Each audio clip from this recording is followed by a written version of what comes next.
that. You Yeah, told him what today was about. I know, right? Yeah, yeah. All right. So happy Thursday, everybody. Welcome to Survive to Thrive. Super excited to be here. Grab pen and paper, get ready to take notes. I've got a lot to cover in a very short period of time. Today, we're going to talk about price reductions. So the very first thing I want to start with is never be more motivated than your seller is. When you've got a listing and you put that listing on the market, you don't want to be attached to the outcome, and you never want to be more motivated than the seller is. Your mindset needs to be, I'm 100% here to help you achieve your goals, and we will achieve your goals. However, there's three reasons that homes don't sell. And those three reasons are price, presentation, or marketing. Now, the good news is I control marketing, and I'm really, really good at marketing my listings in order to attract the right buyers. You as a seller, you control presentation and you control price. In other words, you're the one that's going to decide whether or not your home sells, because you're the one who controls the price and how your home shows.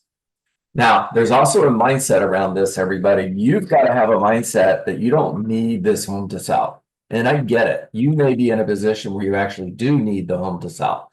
So you got to kind of fake yourself out. You've got to create a mindset, even when it's not true, that you don't need the home to sell. If you need the home to sell more than they do, they're going to sense that. When you're talking to them about price reductions, it's going to come across as commission breath. In other words, they're going to hear that you want to lower their price so that you can get paid, versus coming to them as a consultant, as a professional, giving advice based on the changes that they need to make in order to get their home sold in the next 30 days. All right. Second thing, 5 to 10% or not at all. Please write it down. When making price reductions, if you make a price reduction of a couple $1,000s, it's not going to make a difference. You're better off not even making the price reduction. And I realize 5 to 10%, that's a lot of money. Okay. I mean, if you've got a $700,000 home, we're talking about a $70,000 price reduction. So make sure you're hearing me when I say the main focus here is it's got to be significant. Am I saying it has to be 5% or 10% or not at all? No, I'm not. It's just a rule that I want you to write down and live by. All right, pricing for negotiation. Actually, I'm going to give you another one before this because they kind of fall in line. Where does your heart stop? And what we're doing here today, guys, is we're creating new plays for your Rainmaker playbook, so that when you're having conversations, you go right to your playbook and you're like, okay, this is the play I run. When I hear a seller complaining because their home hasn't sold, or asking, what do I need to do to sell my home? This is the play I want to run. And the play I want to run is, where does your heart stop? In other words, Debbie, we're on the market at $450,000. We've been on the market now for 60 days, no offers. Just out of curiosity, where does your heart stop? At what point are you not selling your home?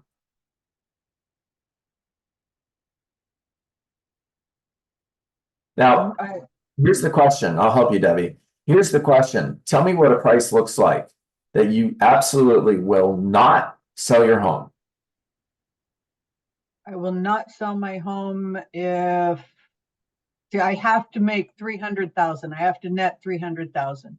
Okay, so we're at 450 right now. Tell me what price nets you 300. I don't know. You're the professional. You tell me. All right. So guys, I've been doing this, Debbie, don't get upset with me. I've been having these conversations for 15 years with sellers and thousands of conversations, and this almost never happens. So in real life, I should have given Debbie the script before we did this. In real life, Debbie, they're gonna give you an answer. All right. So if I were to ask that question, they would say, for example, 430. That's it. That's where my heart stops. If I can't get more than 430, I'm not selling my home. Now, your response to that needs to be, okay, so we don't get an offer above 430 and you're still in your home a year from now. What I'm hearing you say is you're okay with that. Is that correct? Yes. All right, make sure you get that, because a lot of times you're going to hear, no, it's not okay. And then when you're hearing that, what did they just tell you? What they just told you is, go ahead, Debbie. They're not motivated to sell. Okay, they're not motivated to sell. Right. But if you've got a motivated seller and they say, no, it's not okay if I'm still in my home a year from now. Okay, here's what I heard. I heard that 430 really isn't where your heart stops. I mean, it's what you want, but if you can't get 430, what's plan B? Now, if you don't hear, I'll just stay in my home. If you hear anything else other than that, then keep the conversation moving until you find the place where their heart actually stops. Now, for example, in this conversation, if 430 was really where Debbie's heart stops, so then Debbie, if we got an offer tomorrow of $430,000, what would you do? Take it. You'd sell your home. And we're at $450,000. And there's a possibility, there's a buyer out there right now that would buy your home at 430 that isn't making an offer because you're at $450,000. Now, my advice in order to get that offer is let's make an adjustment today to $430,000 and give you a fighting chance to get that number.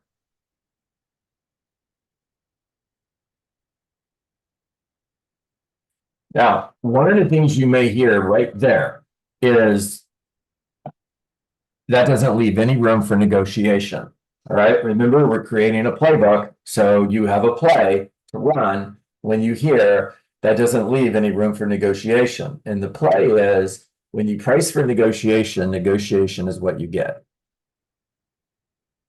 If you price your home at the price you expect to sell your home, then dig in your heels, you have a better chance of getting your price than you do if you price higher, leaving room for negotiation. Now, as your real estate agent, and you tell me I'm not taking a dollar less than 430, then I am going to fight on your behalf to get you $430,000. All right, the next thing I want to talk to you about is giving your home away. So you're going to hear sellers say things like, I'm not going to give my home away. All right, the play I want to run here is, tell me when you bought your home. I bought my home 10 years ago. Got it. We're looking at $450,000 just as a sale price, right? Or let's go back to 430, same conversation. We're looking at $430,000 as a potential sale price. Tell me what you paid for your home 10 years ago. I paid $250. There you go. So you've got $180,000 in appreciation on your home since you purchased it. Now, just out of curiosity, if you were buying a stock today and you knew 10 years from now it was going to be worth $180,000 more, would you buy the stock? All day long. So in reality, you're making $180,000 on the sale of your home. You're not giving your home away. If you had the chance to do that over again, you just said you would.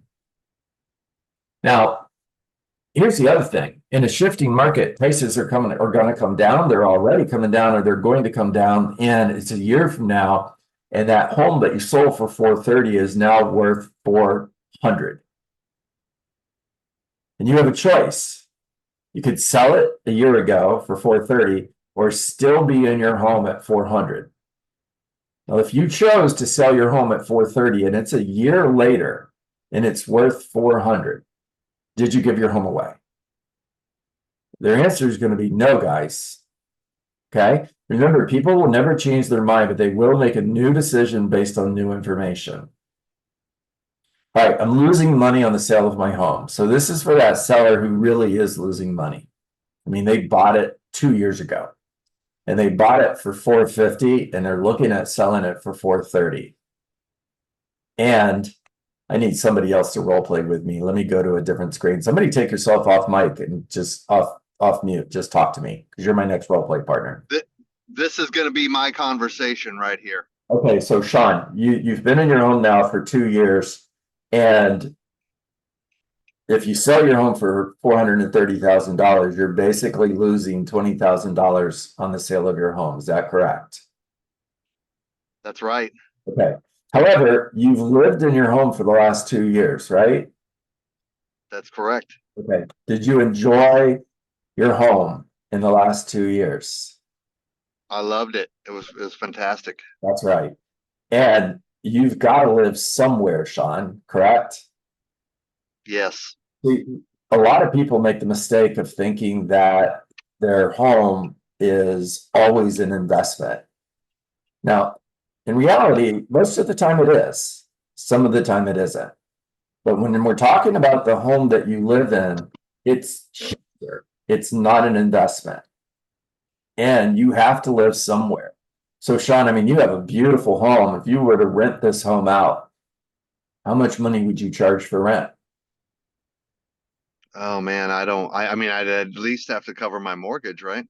So let's just say you're going to charge $3,000 a month. Fair enough? Yes. Which means in the last 2 years, you would have spent, if you were renting it, you would have spent $72,000 to rent your home. Is that correct? 70. Yes. So 3 times 12 is 36. 36 times 2 is 72. Did I do the math right? So you would have spent $72,000 in rent to live in your home for the last 2 years. Is that correct? Yes. All right. Did you spend $72,000? Yes. Did you rent your home the last 2 years for $72,000, Sean?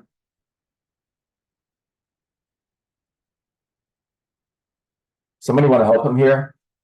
No, you lived in it. I lived in it. There you go, Brian. You lived in your home for 2 years. You didn't spend $72,000. You enjoyed living in your home for 2 years, and you're selling your home for $20,000 less than what you paid for it. You're actually $52,000 gain. Say that again. $52,000 gain. It's a $52,000 gain. So you're not really losing money, are you? Guys, this is huge. Yes. Yeah. This part right there until everybody gets this. Do you understand why this is so important? Then I they- froze. I froze up, so I didn't hear all of the math. Unfortunately, I just pulled up to my house and I switched to Wi-Fi. No worries. It's recorded. So the conversation, I'll recap really quick. You have a seller who's actually losing money. No worries. You lived in your home for 2 years.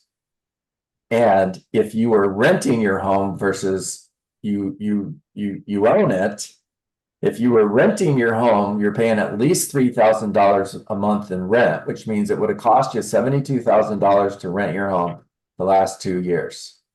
You didn't spend $72,000 to rent your home, and you enjoyed living in your home for the last 2 years. You actually Got get it. $52,000. So you're now they're most likely going now they're most likely going to come back with the, well, I've paid property taxes, insurance, what have you. So that's going to decrease that 52,000, but they're still at a gain. Debbie, boy, it's the second time I disagreed with you today. Don't. Ooh, I know that's what it hurts. I know that's what you think they're going to do. They're not.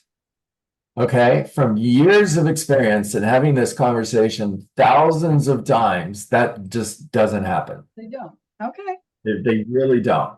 Okay, But even if it did, it's all wrapped up in the mortgage payment. right? And you've got tax, It's not paid separately. it's a tax deduction and all that other kind of sense, all that other kind of nonsense.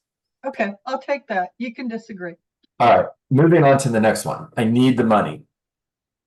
So if you were a buyer, would you pay a higher price because the seller needed the money? Yes or no? Please answer the question. For No. my house, yeah. Oh no. Excuse my language. No. The only answer there, guys, remember, you're the attorney and you have that witness on the stand and you are playing chess. You're playing offense, not defense, and you're absolutely presenting a case that you cannot lose. If you were a buyer, just answer the question. You're the witness. You don't get to tell me a story. It's just yes or no. If you were a buyer, would you pay more because the seller needed it? No. No, you wouldn't. I use this example. Absolutely not. Say that. There you go, Emma. I'm selling shares in Apple or Amazon, whatever. And the current value is $185 a share. I've got 1,000 shares I'm going to sell to you, and I want $200 a share because I need the money. Are you paying me $200 a share for those $185 shares? Well, of course you're not. It's a stupid question. Now, to that seller who says, well, I just spent $50,000 on updates. Remember, we're creating a playbook, and I've got a play ready to go. And the play is, when you spent the money, did you know you were going to be selling a year later? What do you think you're going to hear? No.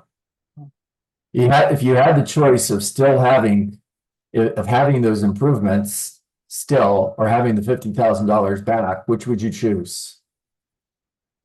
Having the money back. We're going to say $50,000.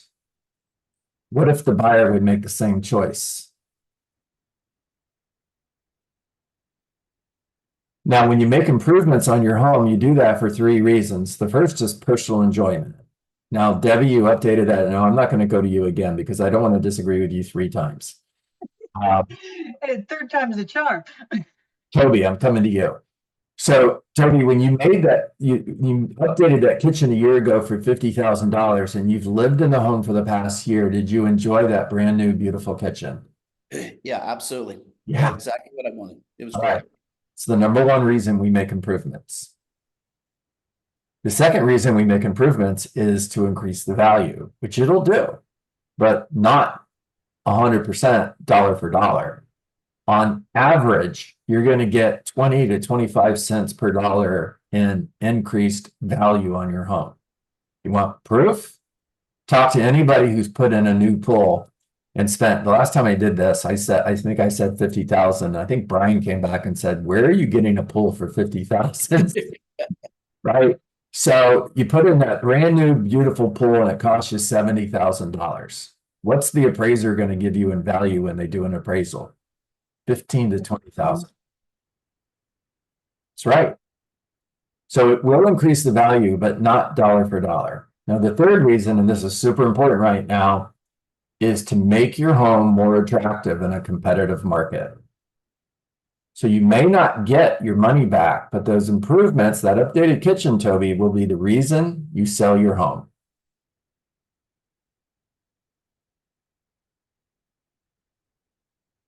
Yep. Makes sense to me. Okay. All right, guys. I know probably it doesn't feel like it to you, but it does to me. That's it. Take yourself off mute. Ask me any question you may have, or give me an aha. In other words, talk to me. Well, I will absolutely agree, because I was personally in that position. In California, my late husband and I had completely rehabbed our home. I mean, practically gutted it. When it was done, it was absolutely gorgeous, upgrades that were just out of this world. But when he passed away and I decided to move to Florida, yes, we got top value for the home, but we spent like $150,000 upgrading that home, and we did not get $150,000 worth of value on it. No. But we upgraded it for us. That's right. So, I mean, yes, it put us at the top of the market, That's but right. location still had a lot to do with it. That's right. Okay. I think it's so funny when people make small price drops. I mean, because everybody knows that it's just telling the market you're not very negotiable and you don't want to sell, That's right. you know? And I mean, everybody can look at price history now, and it actually means more than just the dollar amount to buyers because, or agents, buyers agents, because they're looking, Yeah. you know? It shows how bad you want to sell. Very good point, Brian. Thank you for sharing that. All right, guys, that goes to 5 to 10% or not at all. I want you to start with that as a basis. Now, if you can't get at least a 5% price reduction, make sure it's significant, not a couple $1,000s. Those search parameters are super important. So 150, $25,000, get it below those price points. In other words, if you've got a $420,000 home and you lower that price to 405, it's not going to have the same impact as it would if you lowered it to 395. Because now you're fishing in a completely different pond. You're attracting different buyers. You set yourself up for the competition to sell you because you're competing against lesser competition.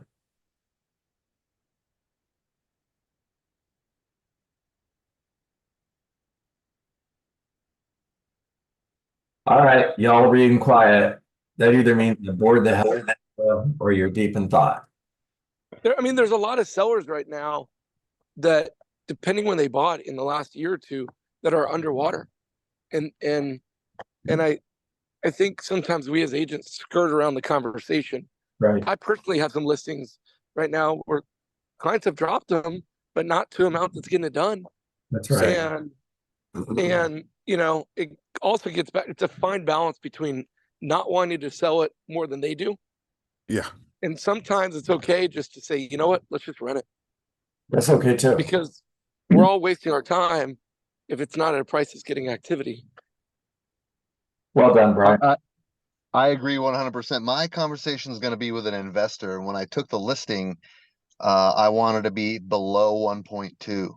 We just had a home come on the market. It was on the market 6 days, below 1.2, 1.175, on the market 6 days. Done. He came back, was like, you know what? I want to stay. After we had signed the listing agreement, he wanted to stay at 1.32. And I was like, come on. So I said, all right, let's do it for a little while and see what happens. So we've had good showings, steady showings, no offers. There you go. And so it's price. It's all price. But he's taking this other listing because it's a little bit smaller square footage and saying, see, we're price per square foot. We're right. I'm gonna, if I hear price per square foot one more time from an investor, like, what's going on? Like, do you want to sell it or do you want price per square foot? We'll do What another. do you want? Let's go on price per square foot, guys. We'll do another call just on that. All right, Clarissa, coming to you, and then I got to jump. No, I was just sharing that I was on the phone with a friend last night who's interested in selling her house, but having the conversation and realizing that she's upside down in it. So, it is a hard conversation to have, but it is the conversation that has to be given. That's right. Because they need to know. That's right. That's right.